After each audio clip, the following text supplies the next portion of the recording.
Moje ime je Tomislav, voditelj pravnog tima i Glade.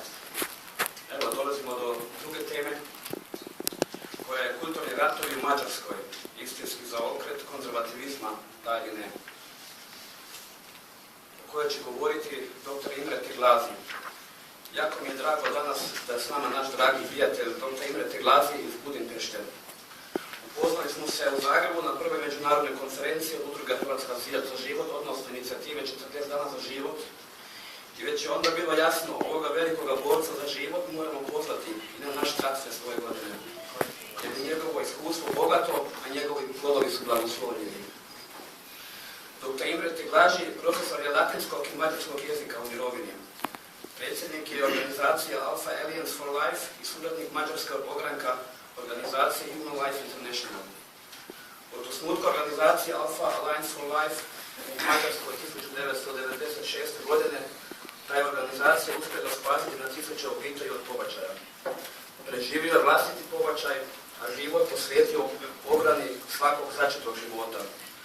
Zbog zalaganja za život dobitnik je prestižnih nagrada. Američka pro-life organizacija Heartbeat International dodijelila mu je priznanje Servant Leader, vođa poslužitelj, a Liga za život iz Ujedinjenog kraljevstva priznanje George Bett. Diljem Mađarske organizirala je SOS telefonsku liniju za sve žene u potrebi. Njegova emisija osvješćivanje o tome kako pobačaj utječe na svaku osobu. Posebno je radostan što je 1997. godine imao priliku upoznati svetoga papu Ivana Pavla II. Koji je blagoslovio njega, njegove suradnike, volontere i sve koji će dolaziti i dobivati pomoć organizacije čiji je on predsjednik. Oženjen je i otac 10 djece, što smatra najvećim Božjim darom.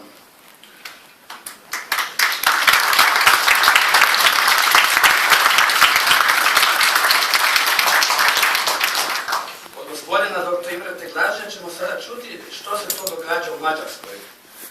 To je ona čudna zemlja koja ima čudnog predsjednika imenom Orban, koji se čudno ponaša prema briselskim elitama i političkim tendencijama iz Brisela.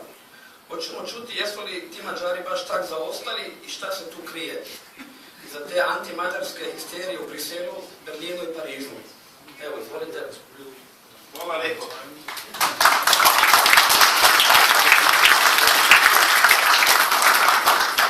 To tell the truth, I didn't understand at all what he said, but I know that he was right. At least half right. Thank you very much for the invitation. I'm very happy to be here, and I'm honored very much by your presence and by the topic I was given by my friend. And I liked especially the title of my lecture, because it is very modern and very up-to-date and very big challenge for all of us. So the title is Cultural War in Hungary, a True Conservative Turnabout. This is the title, and I would go to the first term in order to define what does it mean in culture. There are lots of definitions, of course, regarding culture. I took some of them which was most beloved by me. So the modern term culture originally means the cultivation of the soul and mind. A cult, especially a religious one, to be cultural, to have a culture, is to inhabit a place sufficiently intensive to cultivate it, to be responsible for it, to respond to it, to attend to it caringly. So we, every now and then we face with the expression multiculturalism, which is a euphemism for clash of civilization. There's no multiculturalism at all. There are different cultures, but multiculturalism, it does not exist. I will show why. So multiculturalism values the peaceful coexistence and mutual respect between different cultures inhabiting the same planet. This is a quotation. This is a false statement. I don't think, at least there are some, but in present Europe, the today Union, there is no peaceful coexistence, and there is no mutual respect between different cultures, especially with the Islam. So let's go back to the history. There is a very nice sculpture, the so-called Venus of Berekha. This has been found in the Golan Plateau. This is the first sculpture shaping the motherhood. Goddess of motherhood, celebrating female fertility. This is the message of this sculpture at about 30,000 years old. You know this other one, Venus of Willendorf, fertility and motherhood are to be valued, cultivated, respected, and so on. Cornucopia, you can see that item in the hand of the old lady. So it's a Stone Age symbol of affluent blessing of God. Protection by fertility goddesses results the welfare of common good, in Latin bonum commune.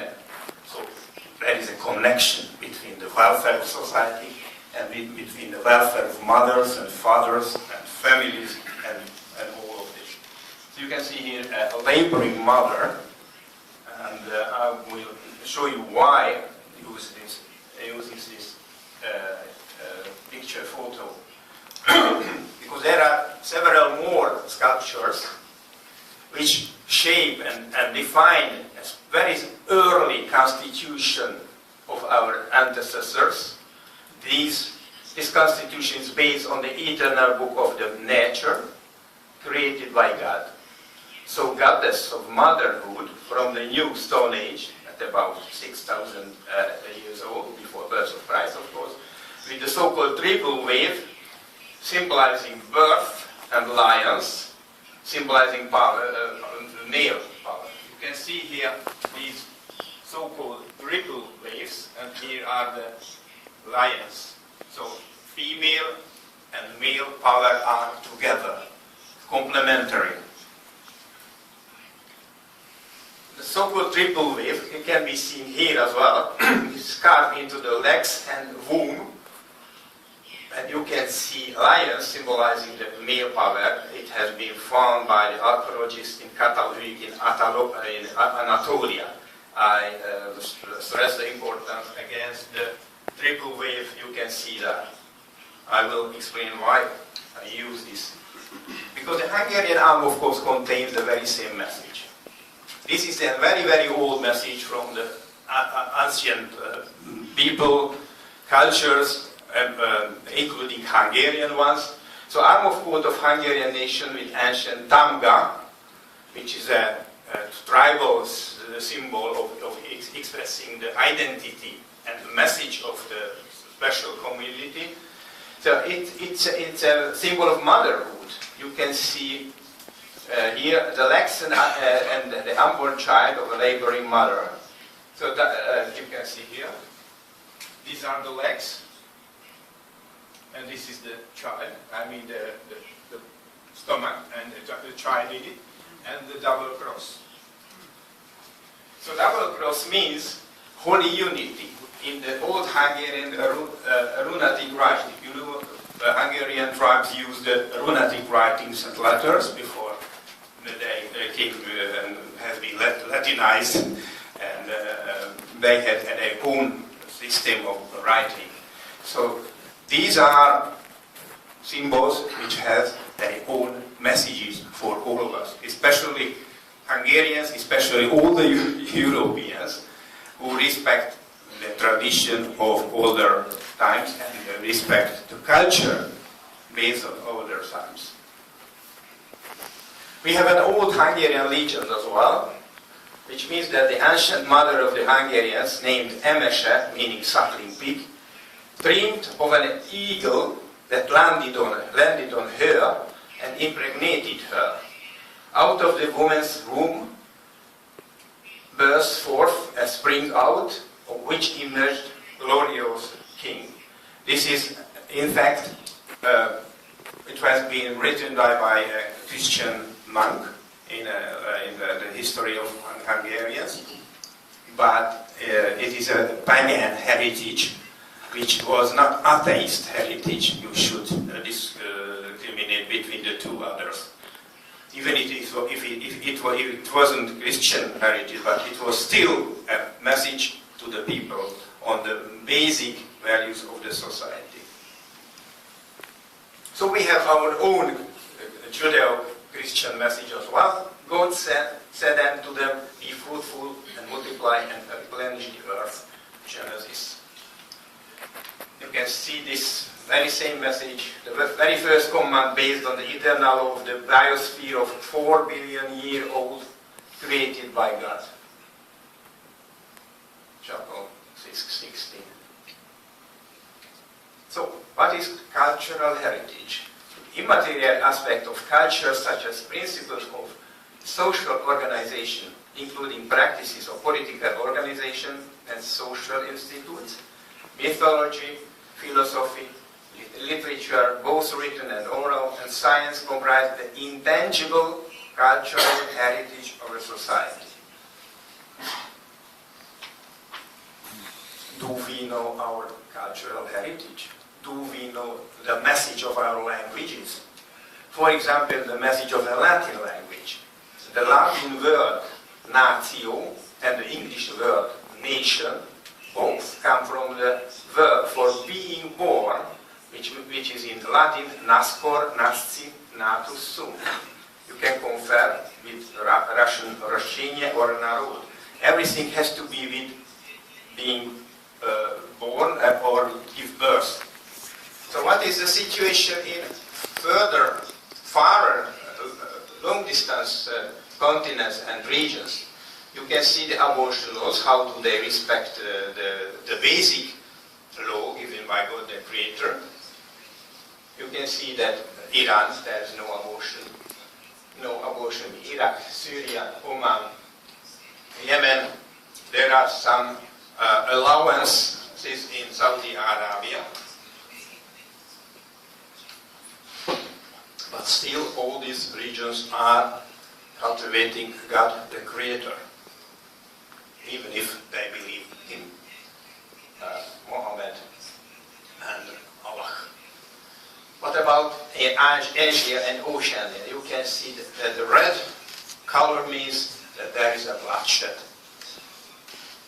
Russia and Kazakhstan and all the others except Afghanistan and Pakistan and Philippines, all of them are shedding innocent blood. They're killing their own nation, their own people.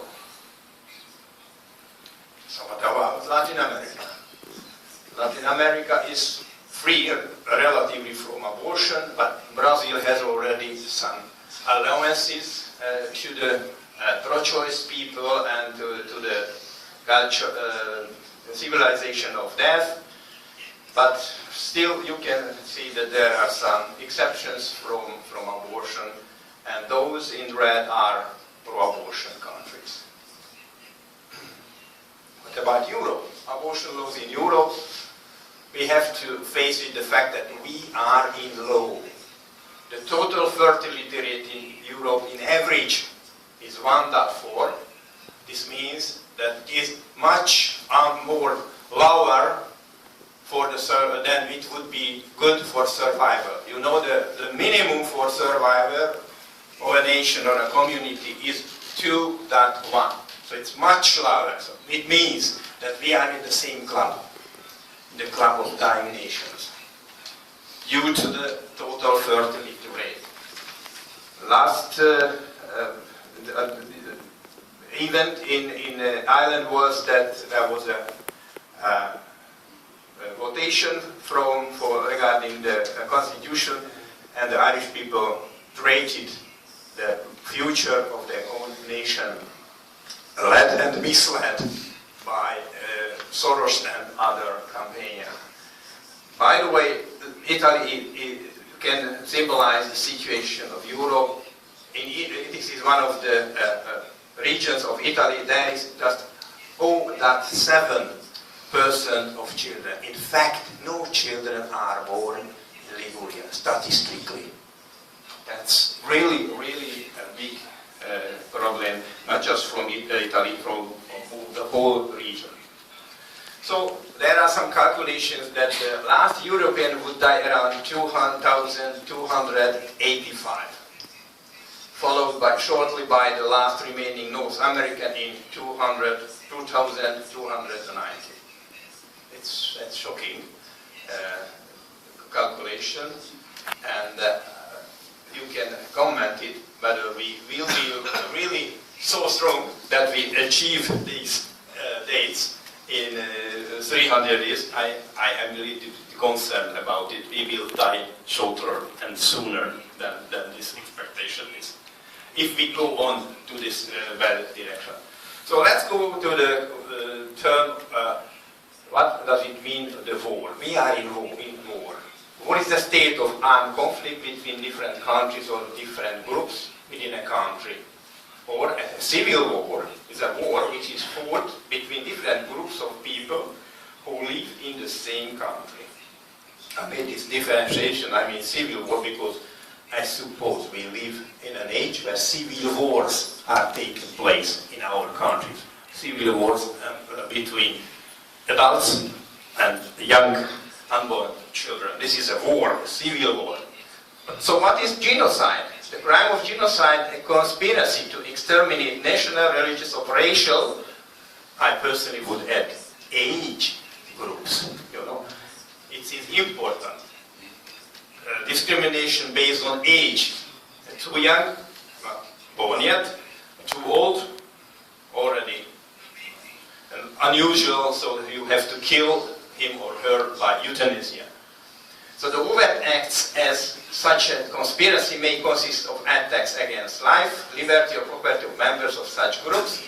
The formulation of crime may be as follows. Whoever, by participating in a conspiracy to destroy a national, racial, or religious, and again, age group, undertakes an attack against life, liberty, or property of members of such groups is guilty of the crime of genocide.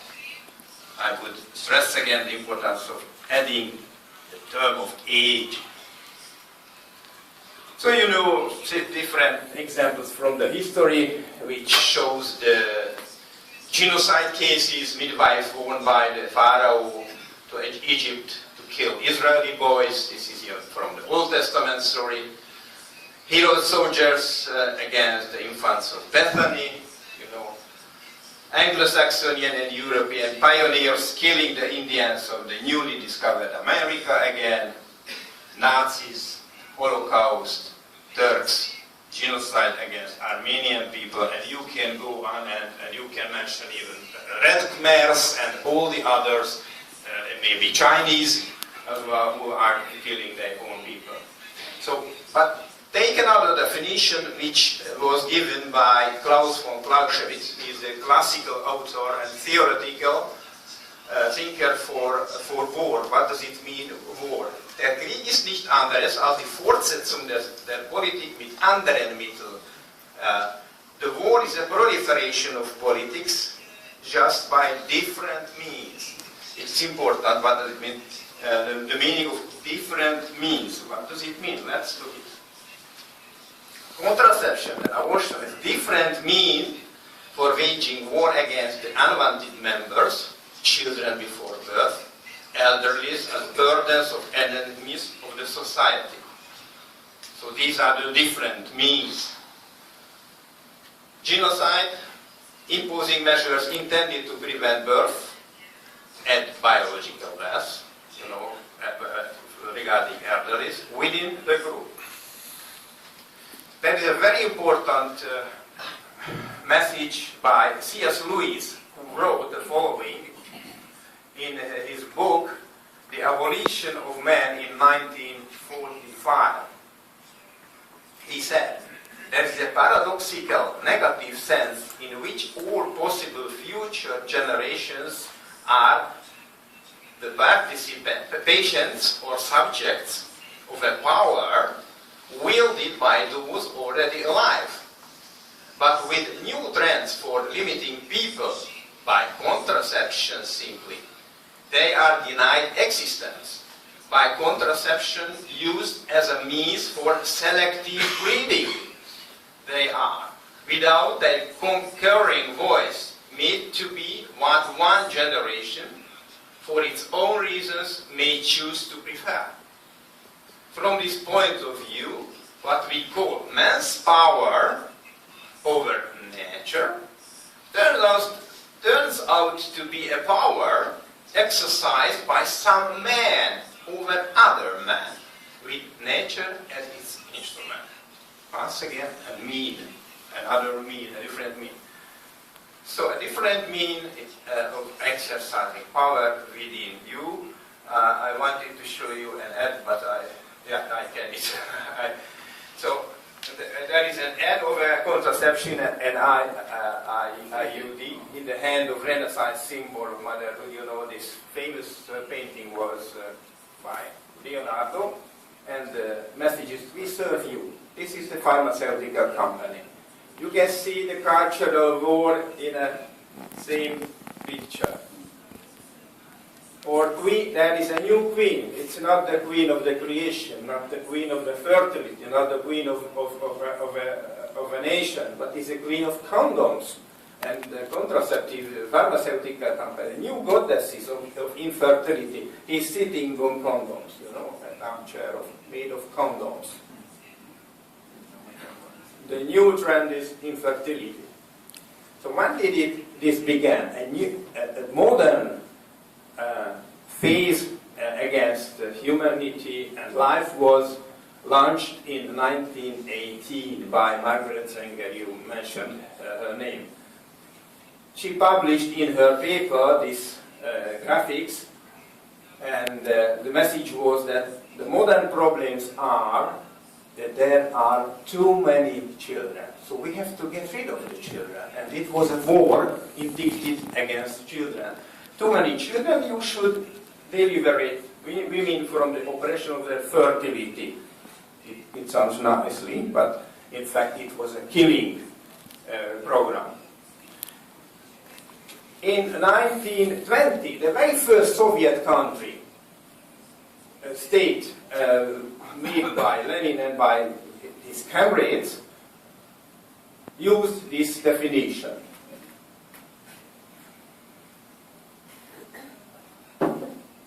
You can see here Lenin and Ines Armandova. Ines Armandova was his lover.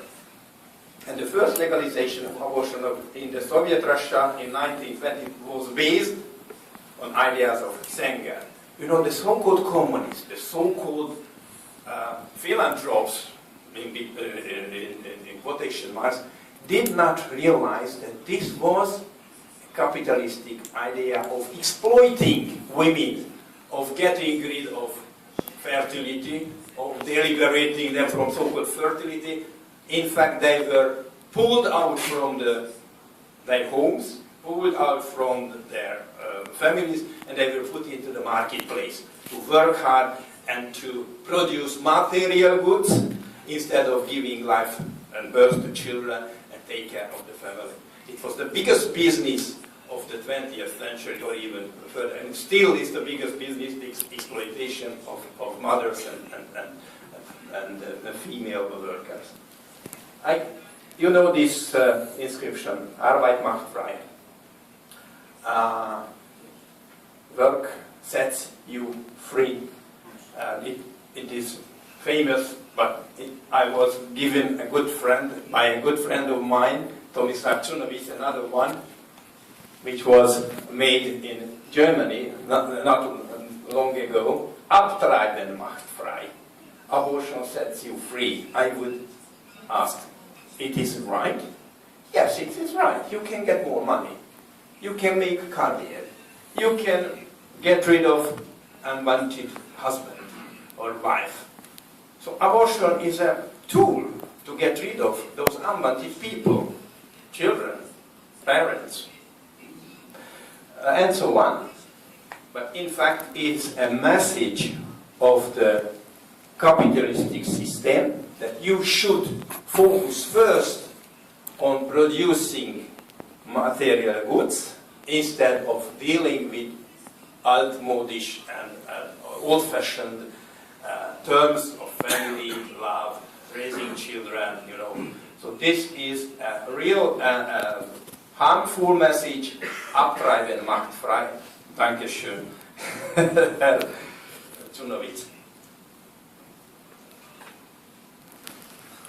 Is there a weapon? If there is a war, yes, there is a weapon.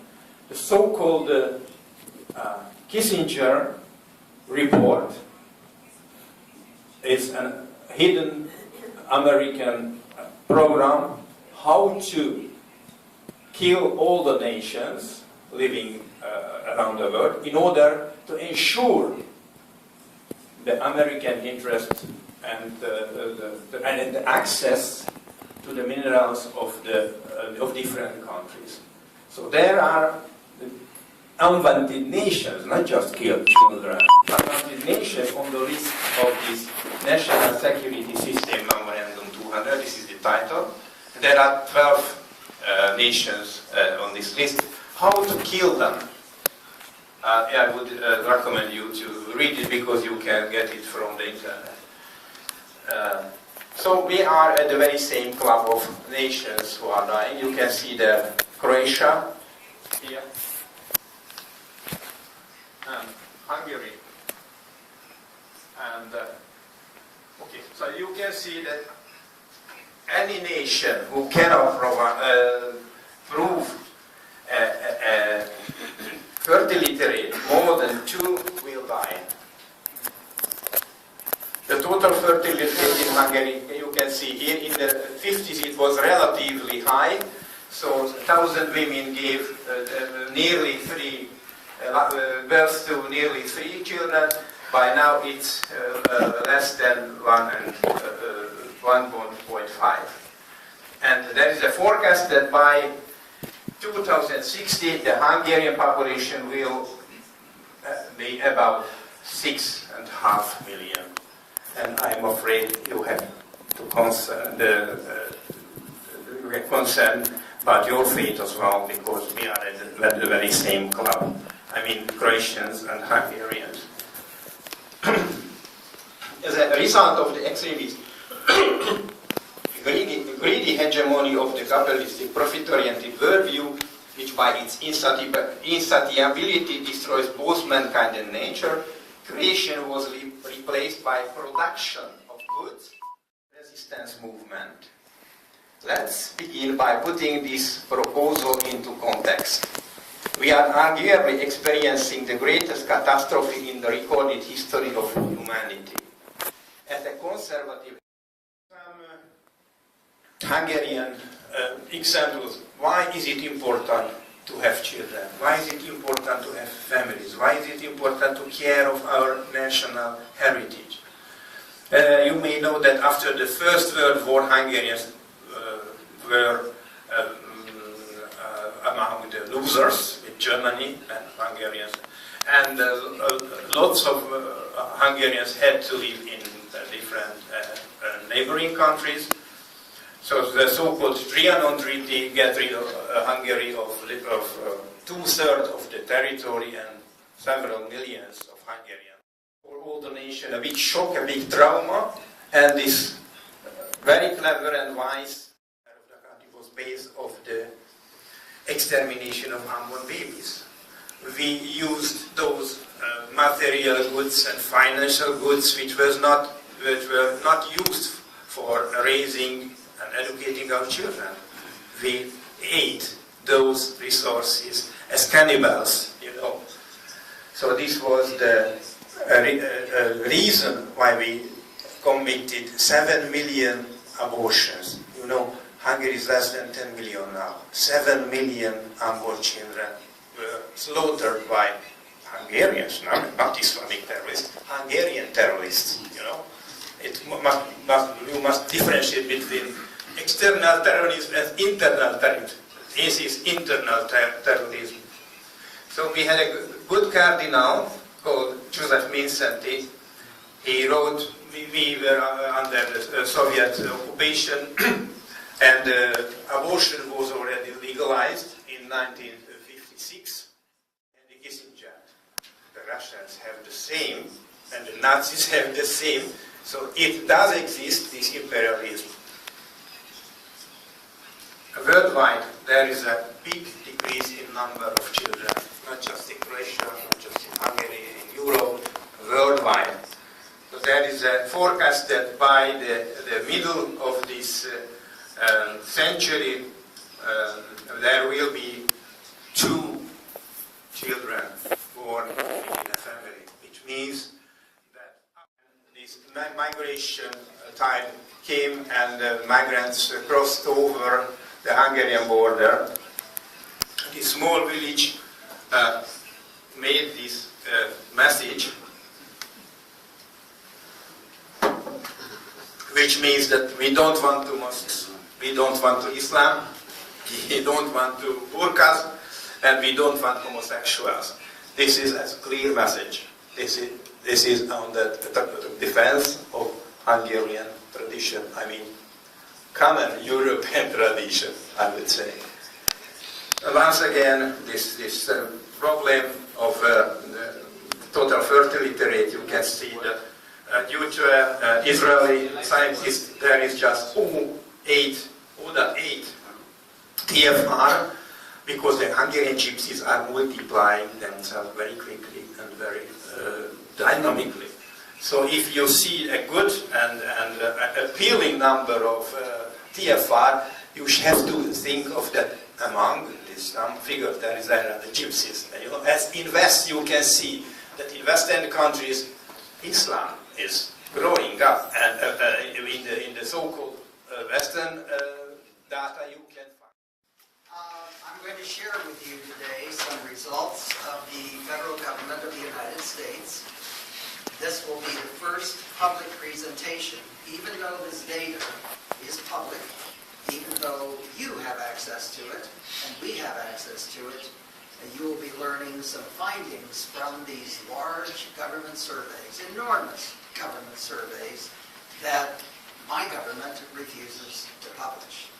We'll see if after this talk, perhaps they'll publish some of it. If you think back to Christianity, which is largely responsible for the condemnation and illegalization of homosexuality, in the Old Testament you have Sodom, and it's clear that what's involved is male homosexuality. Males, kind of like male homosexuality in Pakistan or Afghanistan today, in which there were children. There appears to have been no demographic collapse in Sodom. Rather, the boys were induced into homosexuality very early, and we don't have as much a description as we would like, but it does appear that there wasn't any appreciable, nothing worth mentioning, lesbianism by the women of Sodom. If you get to Christian times, when the church is writing about homosexuality, you'll recall that the thing that early Christians, like the Epistle of Barnabas and so forth, the Didache, they mentioned the corruption of boys. The concept that homosexuality was expansive and that it would seek out, especially boys, to gain their interest in homosexuality, perpetuate itself. And this notion has stayed in the general culture, so that if you do surveys of what people believe, they believe that is in the United States, they believe that homosexuality is expansive and very corrosive and very dangerous. That attitude is dissipated because on the scene, about 150 years ago now, appeared people who claimed to know how people thought.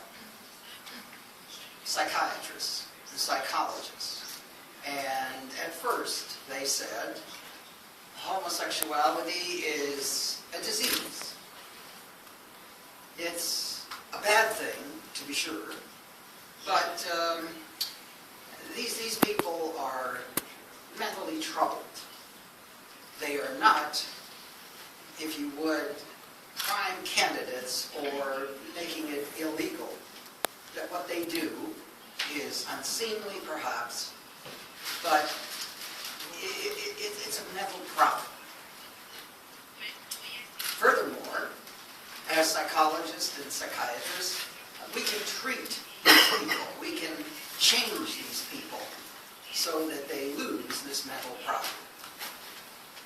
By the way, as an empirical note, this is apparently not true. That is, if you said to somebody, Bill Clinton is an adulterer, yes, and Bill Clinton needs to lose his adulterous feelings, yes, and you sent him to a psychiatrist, or a psychologist, or a combination of them, or a group therapy, do you think that Bill Clinton would lose his taste for women? No. The odds of Bill Clinton being changed from a philanderer to a straight arrow are about 0. My profession does not know how to change people. Oh, by the way, we'll get into this in a moment, but my profession went to the Catholic Church, and they said 2 very significant things. 1, homosexual, heterosexual, it makes no difference. Everybody is compulsive about sexuality. Everybody has difficulty containing their sexual interests, homosexual and heterosexual alike. Whereas the general thinking in the general population was that homosexuals were unusually unable to control and contain their sex and their desire for boys. That was one thing. That was, as you will see, a lie, or a great mistake on the part of my profession. The second thing that was assured, if a homosexual is admitted to the priesthood and he starts fiddling with boys, we will be able to take him away and cure him so that he will no longer offend. So, trust us. My profession knows how to get rid of people's desire to have sex with boys. Or girls, for that matter. That is simply not true. I have taught in 2 clinical programs, university level. I have a license. I've dealt with this thing. I can assure you, both of these statements are not true if they're not, in fact, lies. But sometimes people say false things because they themselves believe them. Or they kind of think that it's believable. Let's just say these are mistaken. These are not true statements. On the one hand, we have the Christian tradition that says people who have homosexual desires are unusually susceptible to these desires. They are unusually controlled by these desires. Yes, just about everybody is very heavily influenced by sex and their sexual desires. But homosexuals are almost, not always, almost cannot control themselves. That's the historic view. The modern view, the mental health view, is that they're no different. Yes, they're different. They want someone of the same sex. But they're as able to control themselves and as apt or unapt to want sex with children as anybody else. What kind of evidence do we have in this regard? What's the evidence, the empirical evidence, one way or the other? And secondly, we now live in a different era. To my knowledge, no other society has been subject to as female homosexuality as ours. In the United States, for instance, at least there has been a doubling, possibly a trebling, and some even argue a quadrupling of the number of young women who are interested in sex for their own sex. What effect has this had on our society? I call your attention now to some of the data that we have here. These are very large surveys. The U.S. government has said we want to know what children are doing. Oh, sorry. What kids are doing sexually. Oh no, what happened? Did I just knock it off?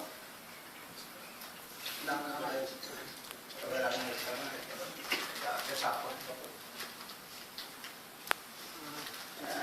Oh, there it is. There we go. All right, got it. Sorry about that.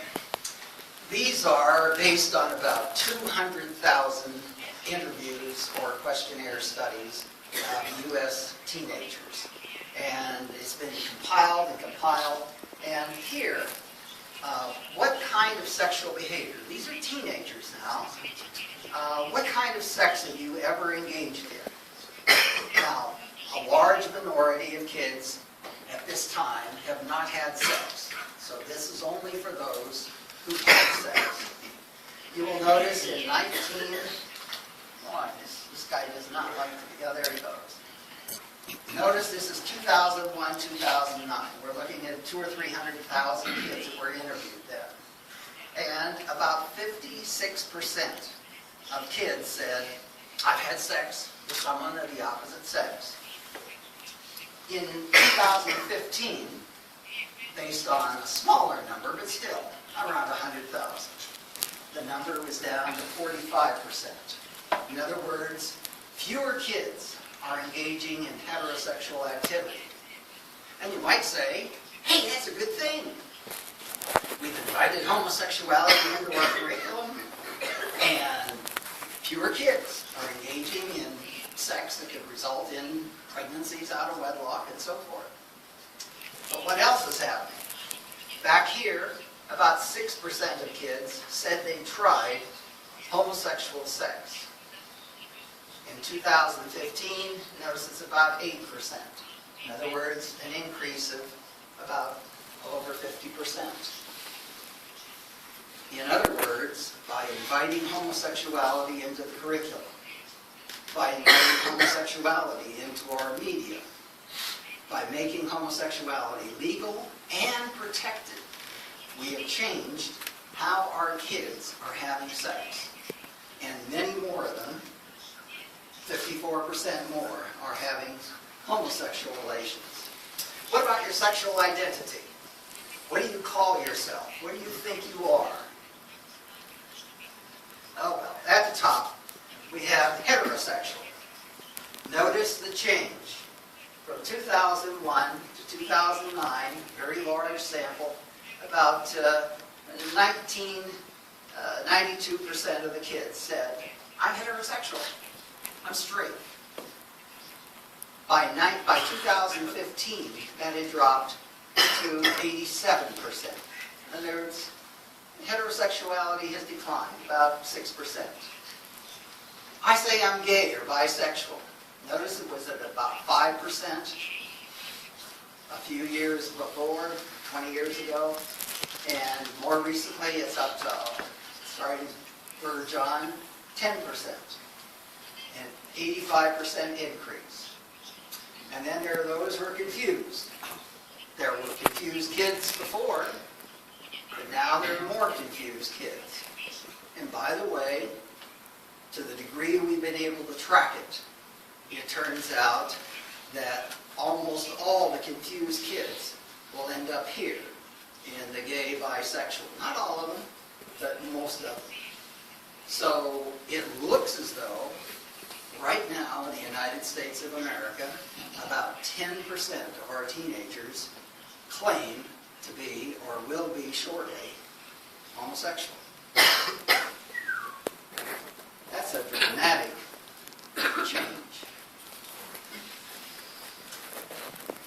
Gallup survey. Gallup is a very well-respected polling agency all around the world. And they're the first, to my knowledge, to have tens and tens of thousands of people in their daily tracking survey reporting on what they are sexually. For people who are older people, notice that in 2012, you had about 1.8% said they were LGBT. And as you go down, as you get closer and closer to our year, it declines. And this seems to be something we've indicated before. That is, the older you get, the fewer homosexuals are there. Why? Because they die. And there are some that get to be 100, but relatively few. Now let's go to young adults. These are people who are in the prime of life. These are the people from whom you want children. These are the folk that you hope will get married and have those kids. Notice that just 2012, that's not that many years ago, it was about 5.8%, 6%, who said they were LGBT. And notice that the latest data we have, it's up to 8%, from 6 to 8%. That is a dramatic change in any population. And this is perhaps arguably the most important population on the planet. We're the Rome of our day. People follow us. People emulate us. And if they don't, sometimes we let them out. But look at this. Something is going on in the United States. And these kinds of results are also true in Canada. They're also true in the United Kingdom. There is a rapid growth in homosexuality, especially among young people. Notice this growth is occurring in teenagers and it's continuing in adulthood. So the first charge of tradition, that homosexuality is contagious, that it has to be controlled, that it has to be, if you were, suppressed, or else it will grow and take over society. And that's up the line, obviously. There's at least credible evidence in that direction. Next, if you look at Paul in Romans 1, or you look at Moses in Deuteronomy 32, he talks about homosexuality as being the way of death. Paul talks about homosexuality as being the worst of the worst, that all kinds of sins, all kinds of social problems attend people who engage in homosexual acts. This is just teenagers who claim to be one or the other. And let's look at suicide attempts. And this is not suicide attempts in which they say, I thought about it, but these are actual suicide attempts in which medical help actually was called and they had to go to a hospital and so forth. In 2001 to 2009, each year, about 2% of heterosexual kids had to have tried to suicide and had to have medical help. Notice for homosexual and bisexual, it's about, 5 times higher, 4 times higher. In 2015, it's about the same relationship. That is, those who claim to be homosexual, bisexual, have a much higher rate of attempting suicide. How about substance abuse? Like tobacco, ecstasy, heroin, methamphetamines, whatever. or injecting any drug, the same kind of relationship that you found here is also here, much higher among bisexuals, homosexuals. The sexual behaviors that these kids report. Back in the old days, 5% of heterosexuals said that they had sex before age 13. Notice it's only 3%. That's just about statistically significant more recently. Notice how much higher it is for homosexuals and bisexuals. Likewise, for sex with at least 4 or more people. Notice that the figures are about 11% for our teenagers. Those are our kids. Our sweet boys and girls. They're having a fair amount of sex. But notice that when it comes to homosexuals, it's much higher, double, somewhere in that vicinity. How about how they claim to have felt? Did they ever feel, for at least 2 weeks, sad or hopeless in the last 12 months? Notice about a quarter of all heterosexual kids say yes. Notice also that it's about double that rate for homosexuals and bisexuals. Notice these years. These are years in which homosexuality has been legalized and protected almost throughout the United States. These are years in which homosexuality has made its way into the curriculum of almost all the school districts in the United States. It is being taught as a respectable, reasonable, normal way to have sex. And even so, the relationship pretty much holds. That is, whatever the bad thing you can think of. Kids who say they're homosexual or homosexually inclined have more of whatever that bad thing might be. How about adults? In 1996, the federal government interviewed people as to whether or not in the last year they had engaged in homosexuality. That's 96. Notice that had he used illegal drugs in the last 12 months, it was about 31% of adults who had engaged in homosexuality versus about 13% for adults who had not, had only engaged in heterosexuality. By 2015, when the survey was done, much larger survey, again, it's about 39% of the LGBTs versus about 17% of the straights who say they've used illegal drugs in the last 12 months. A series of questions were asked in which psychiatrists and psychologists said, the way you answer these questions will enable us to tell whether or not you are mentally disturbed. Let's just take them at their word. In 96, 17% of the LBGs. In 96, about 11% of those who were straight said that they had, apparently, at least a transitory mental illness in the past 12 months. I don't know what's going on now, but in this era of even greater homosexual acceptance, it's about 37% versus 17%.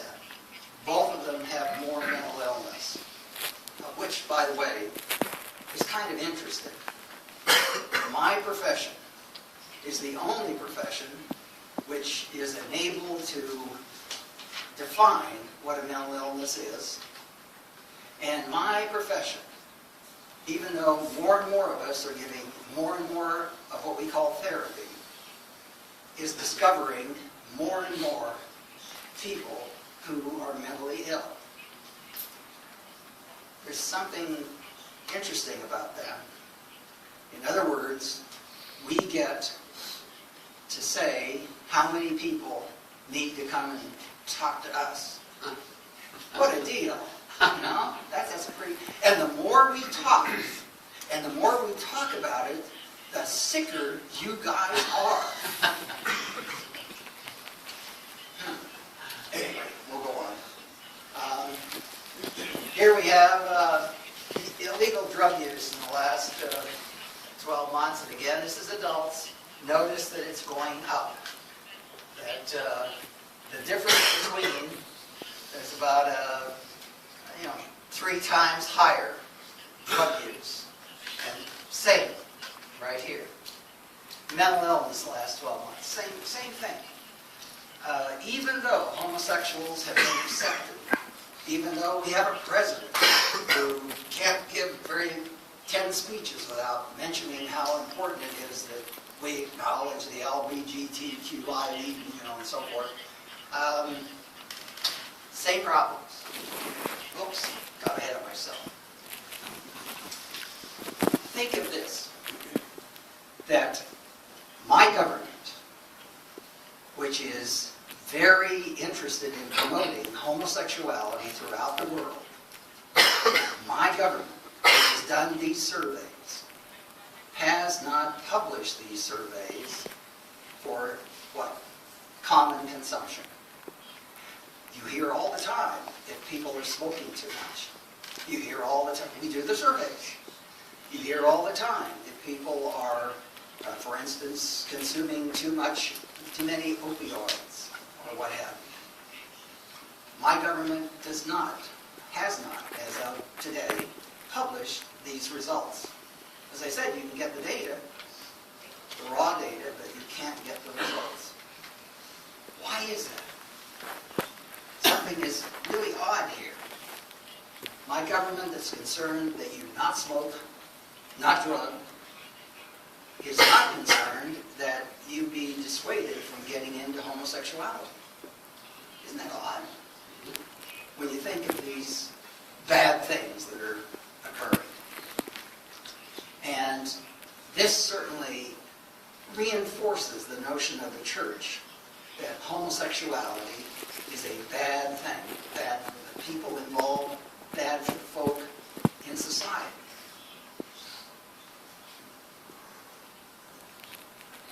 How about the next charge of the church? That homosexuals are much more apt to molest kids. Well, where do you go to find out about child molestation? Where? If you want to, you can call the local psychological association here in Zagreb. And they will probably say something like, actually, there's no evidence that homosexuals are more apt to molest kids. I can't guarantee that because I haven't called them to ask them, but I can almost guarantee that they will. What's the fact? What are the facts? How would you know? Why not ask Google? How would you ask Google in a way that you can be reasonably certain that what you got was the truth? Now remember, Google is left-wing. Remember, Google is from Silicon Valley, which is filled with homosexuals. Hey, many of the executives in Google and elsewhere in Silicon Valley are homosexuals. If you can't trust Google on something like this, it must be, if anything, because they're biased pro-homosexual, right? Well, here's what we did. We said, what if we did this? What if we went to China and we looked at Google there? And we took the first 200 cases that made Google, and we asked this question. Child sexual abuse. We'll go to Google News, and the first 200 news stories that come up about child sexual abuse, we're going to record the sex of the perpetrator, that is the person who does the fiddling, and the sex of the victim, that is the kid that was fiddling. Okay? And by the way, Google doesn't do the research. Google does the research on reporters. And if you can't trust reporters, and you can't trust Google, who on earth can you trust? Here's what we got. turns out in China, of the first 200 that there's 206 perpetrators out of the first 200 stories. By the way, this is about 3 months worth of work. Only 11% of the perpetrators engaged in homosexuality with the victims. In Russia, we found about 20%. In the United States, we found about a third of all, let me say this again, a third of all perpetrators, child molesters, engaged in homosexuality. Again, this is Google. These are reporters. This is what's in the newspaper. This has to be true. No? How about the EU? Notice there? Oh, what's this? What am I seeing here? Is this possible? Is the EU advanced ahead of the United States in the acceptance of homosexuality? It is. By Jove. And look at this for Italy, or Poland, or the UK. Somewhere in the neighborhood of about half of all the perpetrators of sex on children that makes the press. These are hot people.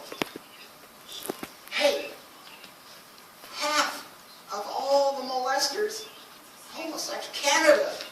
Canada, which has such a pro-homosexual orientation.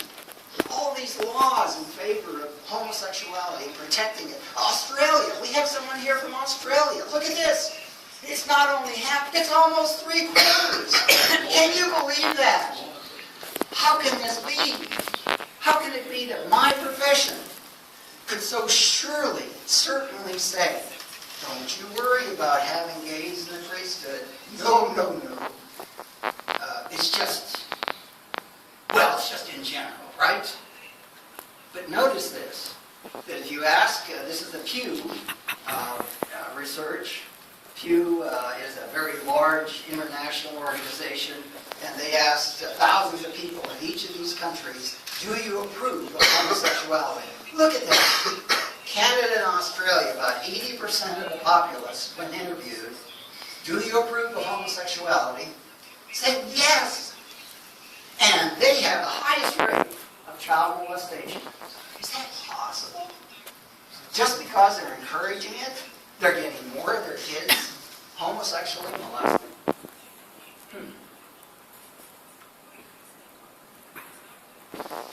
We did something in the United States, which I think is really rather clever. Gallup has examined each state. They have tens of thousands of people, and they asked people in each state whether or not they were LBGT. And it turns out that when you look at, this is Gallup, and now this is Google for these years, 2012, 2013, 2014, about 2,300 stories. We looked at, when Gallup said less than 3% of the population of this state claims to be homosexual. And here it's over 4%. By the way, the highest concentration of homosexuality in the United States is in Washington, D.C. And here's our results. It turns out that in low states, the perpetrators, that is, these are states low in homosexuality, they are high in heterosexual molestation. And for states high in homosexuality, they are highest in,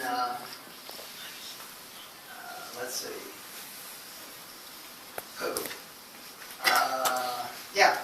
there's a nice correlation between the density of homosexuals by self-report and Google News and who gets molested, boys or girls.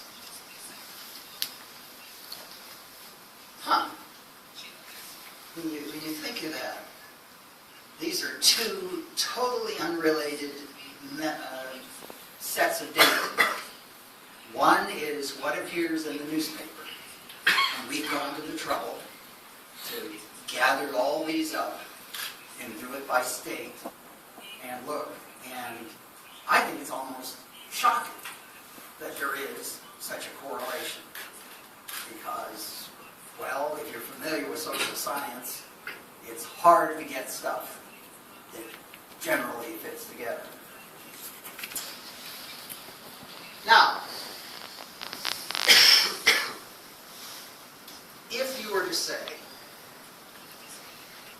Christianity is in favor of making homosexuality illegal, I think you'd be correct. Homosexuals realize that. That's where the laws of Justinian came from, was the Christian church, and homosexuality was made illegal. Actually, rather severely punished, but aside from that, does it make sense? Does it make sense for us today to think about maybe doing what the church fathers did and campaign to make homosexual acts illegal once again? Well, here, oh, sorry about that. I just screwed up. We all drive. We're all on the road. And notice that those heterosexual males, bless them, 19% of them claim that they drove under the influence last year. That's shocking, isn't it? And heterosexual females, 7%. Whoops, gays, 32%, 17% of the lesbians. And like in 2015, the numbers are lower, but the differences are about the same. And this is drove with drugs, this is drove with alcohol.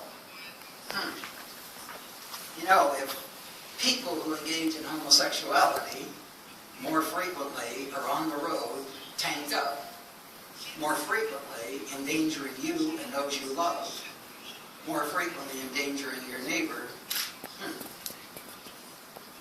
Here's health in homosexuality. An STD last year. Notice about 2% of heterosexual males and females picked up a sexually transmitted disease last year. Oh, it's higher for both gays and lesbians. How about ever HIV? Notice a tiny fraction of heterosexuals, a significant fraction of gays. We'll go on to the next one. Were you ever, last year, booked for a crime? Now, booked, that means you've been arrested. Booked, it means that the cops have looked you over and the prosecutors looked you over and said, yeah, let's book them. In 1996, notice that it looks like more heterosexual, really hard to have kids engaging in homosexuality. And we have a nice correlation there. Oh, sorry. Let's talk about Catholicism for a minute. What would you guess? What's the real truth about what's going on in the church? I think that the Catholic Church has been kind of snowed by my profession into taking more than their fair share of gays into the priesthood. Well, how's that worked out for us? Oops. That worked out. Or did I just hit the wrong thing? Oh, there we go. This is out of the United States. These are all the Jewish clergy that were caught. Now that they made the newspaper. And notice that 7 were caught over these years. They had 30 victims. Homosexually, there was one Jewish clergyman that caught a girl. And it turns out that this is not a very large number, but it's interesting. For Baptists, you'll notice that more Baptists like girls than boys. And about 44% of the perpetrators were homosexual Baptists. And for other Protestants, it was about 43% of the perpetrators were homosexual. And the number of victims, even though they're a minority of the perpetrators, they accounted for a majority of the victims. How about Catholics? Look at these numbers. Wow. Yes, there were 9 priests who had fiddled around with 9 girls, but there were 60 priests who fiddled with 394 boys. Wow. 87% of the perpetrators, and they accounted for 98% of the victims. If we go down here to Australia, let's go to Roman Catholic. Canada turned up just 3 for 15 victims. Oops. No Protestants, no Jewish. Australia, Jewish. Again, I don't know what it is. I'm not familiar with Judaism, but it looks like heterosexuality is not as big as I would have guessed. Protestant, again, it's about 50% of those caught were Protestant. And Catholic, oh my goodness, 91%. Look at this again, 20 priests caught 174 victims. 97% of all the victims by priests homosexually. Pretty close, 98, 97, 87, 91. These are pretty big numbers. This is Google. This is reporters. If you can't believe this, How about if you invite homosexuals into the teaching profession?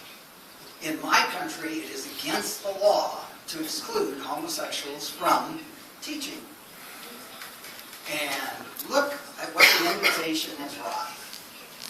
If you look at, oh, sorry about that. I just did it again. I'll poo. There we go. Back again. Hooray!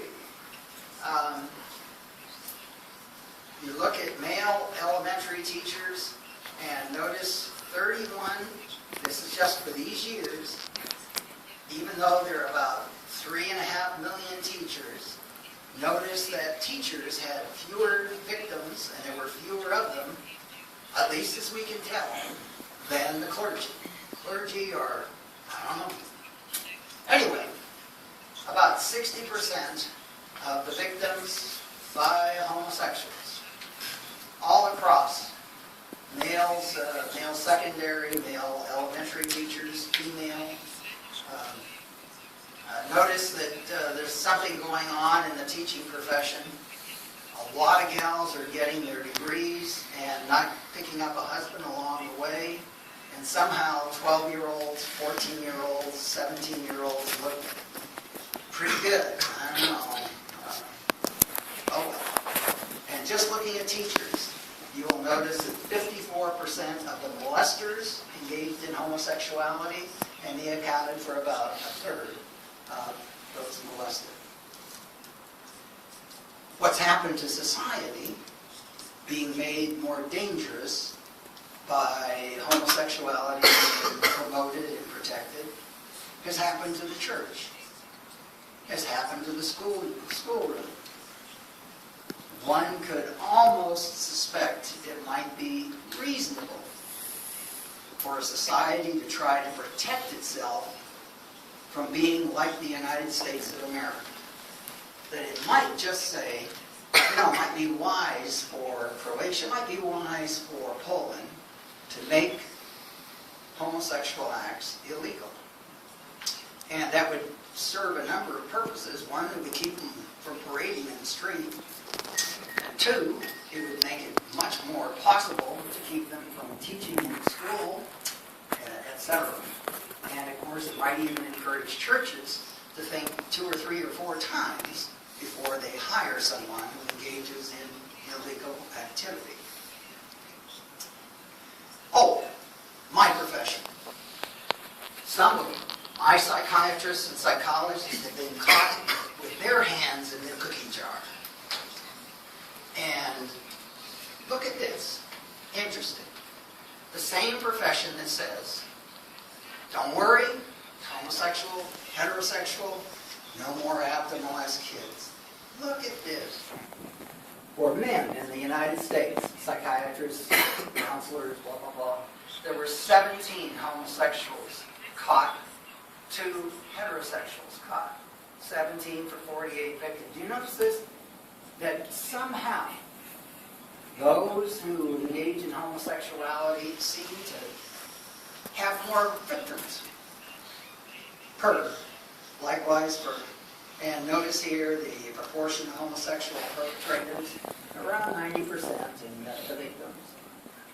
For non-USA men, there were only 2 psychologists, counselors, and so forth, and they were all homosexual. So this would suggest, doesn't prove, it's a small sample, it's only 3 years, but these are people you can rely on. These are journalists. This is Google. And by George. And here we have once again Gallup's data on the growth of homosexuality. And notice these are our young people. Bit by bit, what Hollywood is promoting, what our government is promoting, is coming to pass. People can learn to enjoy homosexuality, and they are. Our kids are being taught that it's normal and reasonable, and more of them are saying, well, try it. And interestingly, if you try it, there's a fair chance you'll get caught. You'll like it. That's something that the church has said for, I don't know, a couple thousand years. It's something that the Bible has said for about 3,000 years or so.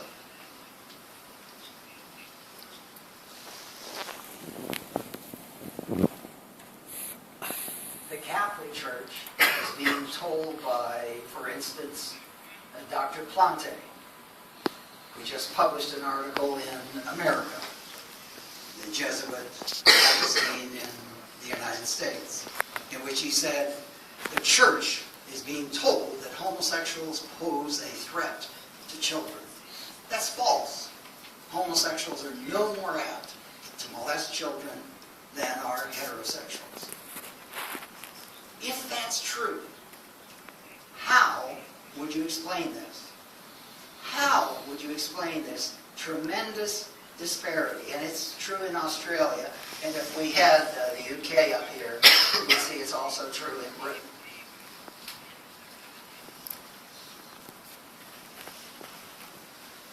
What I'd like you to think about is this. Our faith, Christianity, the Catholic Church said in the first 7, 8, 9, 12, 1300 years, homosexuality was a problem. And it should be kept. Those who have these inclinations should be kept from the priesthood. And somehow that's changed. Maybe we should go back to that. And secondly, I think it's reasonable for us to consider seriously trying to campaign to get homosexual activity made illegal once more.